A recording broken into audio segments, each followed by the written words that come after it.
ਅੱਜ ਤੁਹਾਨੂੰ ਇੱਕ ਹਕੀਕੀ ਵਾਕਿਆ ਸੁਣਾਉਣ ਜਾ ਰਹੇ ਹਾਂ। ਇਹ ਵੀ ਰਾਏਵਿੰਡ ਵਾਲੇ ਦੀ ਕਰਾਮਾਤ ਦੇ ਵਿੱਚ ਇੱਕ ਕਰਾਮਾਤ ہے। راز بتا رہا ہوں۔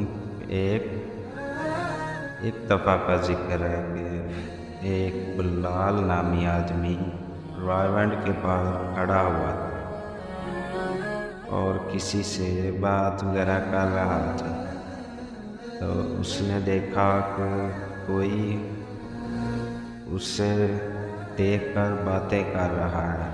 کسی نے کہا تم کہتے ہو سب اللہ سے ہوتا ہے، خدا سے ہونے کا یقین، ساری کائنات سے نہ ہونے کا یقین تم بتاتے ہو۔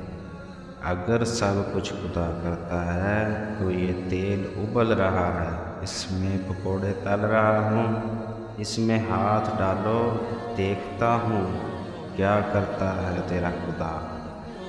وہ عیسائی تھا۔ تو بلال نے اس آدمی کی طرف عجیب طریقے سے دیکھا اور چلتا ہوا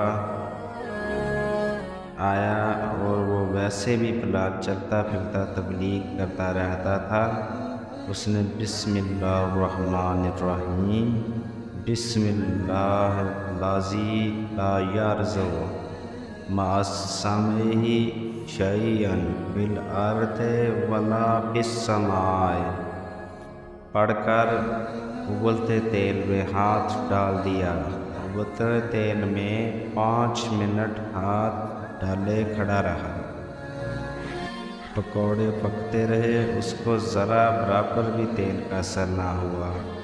وہ پکوڑوں والا چیخ اٹھا اور کہنے لگا لوگوں کو آؤ آؤ دیکھو، ان کو میں کافر کہتا تھا۔ کہنے لگا لوگوں سے کہ ان کو جہنم کی آگ کیا جلائے گی، جن کو دنیا میں بھی تیل نہیں جلاتا۔ وہیں کھڑے کھڑے اس نے کلمہ پڑھا اور سارے لوگوں کو اکٹھا کر لیا۔ کہنے لگے ہم سمجھ گئے کہ ان کا خدا ہی ان کی حفاظت کرتا ہے، اور آج بھی اسی نے ہی ان کی حفاظت کی ہے۔ جزاک اللہ۔